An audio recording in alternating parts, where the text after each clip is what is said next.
বাংলাদেশের কয়েক ডজন বীমা কোম্পানি যারা বিভিন্ন প্রতারণামূলক অফার দিয়ে মানুষের বীমার টাকা আত্মসাৎ করেছে এবং আওয়ামী লীগ সময়ে লক্ষ লক্ষ কোটি টাকা বীমা কোম্পানিগুলা থেকে তারা লুটপাট করে নিয়েছে।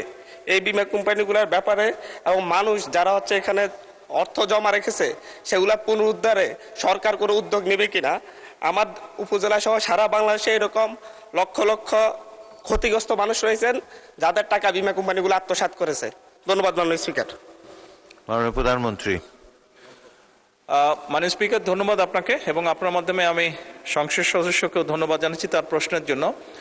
নিশ্চয়ই সংসদ সদস্য আপনার ধারণা আছে, মাননীয় সংসদ সদস্য আপনার ধারণা আছে যে এই যে সকল যে বীমা কোম্পানি এটার যে একটা হেড আছে তাকে ইডরা বলে এবং আপনি নিশ্চয়ই অবগত আছেন যে ইডরার নতুন একজন চেয়ারম্যান নিযুক্ত করা হয়েছে।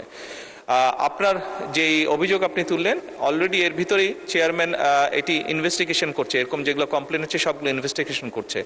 ইনভেস্টিগেশনটা কমপ্লিট হলে তখন আইন অনুযায়ী আমরা ব্যবস্থা গ্রহণ করতে পারবো। ধন্যবাদ মাননীয় স্পিকার।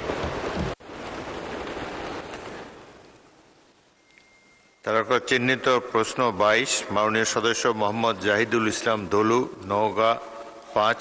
আপনি প্রশ্নটি পাঠ করে উত্থাপন করুন। মাননীয় স্পিকার, আপনাকে ধন্যবাদ। আমি আপনার মাধ্যমে মাননীয় প্রধানমন্ত্রীকে অনুগ্রহ করিয়া বলিবেন কি, দেশের নতুন শিক্ষা কার্যক্রম বাস্তবায়ন, শিক্ষকদের গুণগত প্রশিক্ষণ নিশ্চিতকরণ এবং বিদ্যালয় সমূহের অবকাঠামো উন্নয়ন এবং ঝরিয়া পড়া শিক্ষার্থীদের হার শূন্যে আনিতে বাজেটের শিক্ষা খাতে বিশেষ কোনো অগ্রাধিকারমূলক বরাদ্দ আছে কিনা। ধন্যবাদ। মাননীয় প্রধানমন্ত্রী। ধন্যবাদ মাননীয় স্পিকার। ধন্যবাদ মাননীয় সংসদ সদস্য আপনার প্রশ্নের জন্য। দেশের শিক্ষাক্রম বাস্তবায়নে শিক্ষকদের যে গুণগত প্রশিক্ষণ নিশ্চিতকরণ, বিশ্ববিদ্যালয় সমূহের অবকাঠামোগত উন্নয়ন এবং শিক্ষার্থীদের অংশগ্রহণ বৃদ্ধি এবং বিশেষ করে ঝরে পড়া রোধে অর্থাৎ শিক্ষা খাতের সার্বিক উন্নয়নে সরকার 2026 এবং 27 অর্থ বছরে বাজেটে শিক্ষা খাতে বরাদ্দ বৃদ্ধি করে প্রথমবারের মতন জিডিপির 2% উন্নীত করেছে। মাননীয় স্পিকার, 2026-27 অর্থ বছরে সেকেন্ডারি এডুকেশন ডেভেলপমেন্ট প্রোগ্রামে শিক্ষা মন্ত্রণালয়ে মোট 4199 কোটি টাকা, মাধ্যমিক ও উচ্চশিক্ষা বিভাগে 3599 কোটি টাকা এবং কারিগরি ও মাদ্রাসা শিক্ষা বিভাগে 600 কোটি টাকা বরাদ্দ রেখেছে। এডিপির আওতায় মোট 10টি স্কিম চলমান রয়েছে। এই 10টি স্কিমের মধ্যে একটি স্কিম ন্যাশনাল কারিকুলাম ডিসেমিনেশন এবং শিক্ষাবৃন্দের প্রশিক্ষণের জন্য রাখা হয়েছে মাননীয় স্পিকার।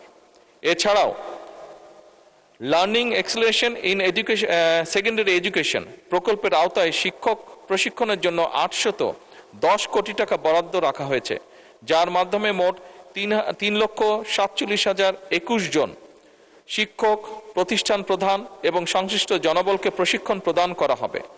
প্রশিক্ষণ কার্যক্রমের মধ্যে রয়েছে বেসিক ট্রেনিং, বিষয়ভিত্তিক প্রফেশনাল ডেভেলপমেন্ট ট্রেনিং, শিক্ষা প্রতিষ্ঠান প্রধানদের লিডারশিপ ট্রেনিং, ভোকেশনাল শিক্ষকদের প্রশিক্ষণ, ব্লেন্ডেড লার্নিং, আইসিটি, লাইব্রেরি ব্যবস্থাপনা, শিক্ষার্থীদের মানসিক স্বাস্থ্য এবং বুলিং প্রতিরোধ ও জলবায়ু পরিবর্তন বিষয়ে প্রশিক্ষণ। মাধ্যমিক পর্যায়ের শিক্ষা প্রতিষ্ঠানের অবকাঠামো উন্নয়নে 2026-27 অর্থ বছরে পরিচালন বাজেটে 3040 কোটি টাকা বরাদ্দ করা হয়েছে, যার মধ্যে মাধ্যমিক ও উচ্চশিক্ষা বিভাগে 2196 কোটি টাকা এবং কারিগরি ও মাদ্রাসা শিক্ষা বিভাগের অনুকূলে 844 কোটি টাকা বরাদ্দ রাখা হয়েছে। মাননীয় স্পিকার, আরো অনেকগুলো ব্যবস্থা নেওয়া হয়েছে, কিন্তু আমি আগেও বলেছি অত্যন্ত মূল্যবান সময় সংসদের, সেই জন্য বাকি যে উত্তরগুলো আছে সেগুলোকে পঠিত বলিয়া গণ্য করার জন্য অনুরোধ করছি। ধন্যবাদ। ধন্যবাদ মাননীয় প্রধানমন্ত্রী। এই প্রশ্নের উত্তরের বাকি অংশ পঠিত বলে গণ্য করা হলো।